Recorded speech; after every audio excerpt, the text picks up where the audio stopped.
calling the religions of the world to get together onto a common platform, better principles of getting together, worship of the one true God, the only God that there is, and that we associate no partners with him, and from among ourselves as if a sheikh or an imam or a bishop or a pope or a rabbi, he deserves any special position other than the knowledge which he has. We respect the man for his knowledge, whether he's a pope or a bishop or a rabbi or a sheikh or an alim, we respect the man. But otherwise, he has no right or authority over you other than that which is given by God Almighty in his holy book. With these words, I say I'm very grateful for organizing this meeting, and I'm at your disposal. And at question time, since the mics are provided, I would like my Muslim brethren to give our non-Muslim friends a chance first. You see, in what's that, Buraidah. At question time, the first man that came there, he had to identify himself Muslim. He asked the question, I answered. The second man came there, he identified himself Muslim. I answered his question. Third gentleman came there, again, Muslim. He identified himself, I answered his question. Fourth guy. Fifth fellow, I said, hey, are you a Muslim? He said, yes, I go and sit down. Give our Christian brothers a chance. So tonight, before it starts, deteriorating the situation, allow our Christian brethren a chance first. And if there's nobody to ask any question, means they accept everything that I've said, that means they've accepted Islam, they are converted, then there's no problem. Then we give to the Muslims a chance to come and ask me a question. My dear brother, Mr. Chairman.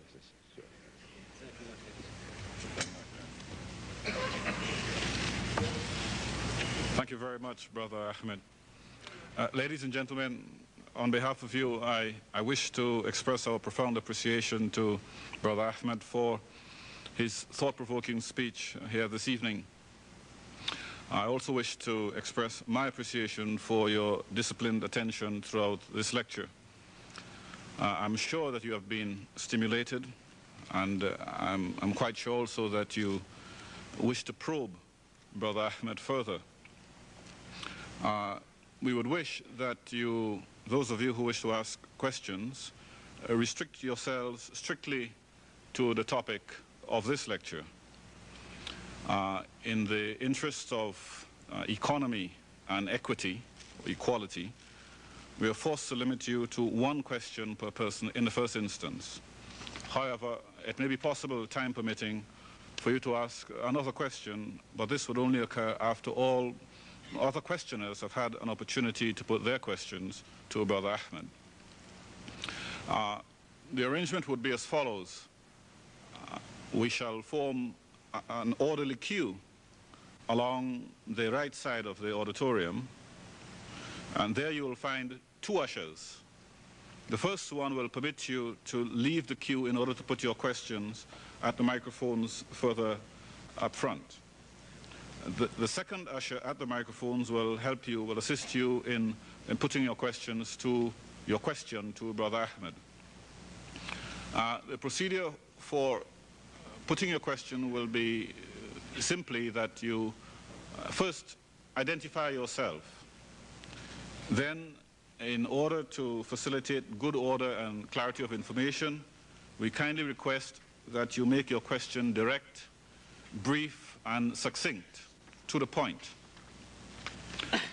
After you have delivered your question, the second usher will conduct you away from the microphone, and you will leave the area of the microphone by traveling presumably along the front here at the foot of the stage. Thereafter, this will permit Brother Ahmed to respond to your question directly, hopefully to your joint satisfaction. If you wish to pose another question, then you please walk along the rear and regain a place at the end of the queue on the right side. And for the ladies, their questions in writing should follow the same rules which I have just mentioned of limitation, one question per person. They should be brief, and also they should be succinct, direct, and to the point. Their question, the lady's question, will in turn be forwarded to Brother Ahmed for his response. Please, I implore you, follow these guidelines, and if you do, hopefully we shall all benefit from this exercise. May I invite you, therefore, the audience, to put your questions. Please join the queue here at your convenience, and in the case of the ladies, please submit your questions in writing. Okay, you have a Christian for the first questioner tonight. You made reference to 25 mentions of Jesus in the Quran under the name of Sayyidina Isa.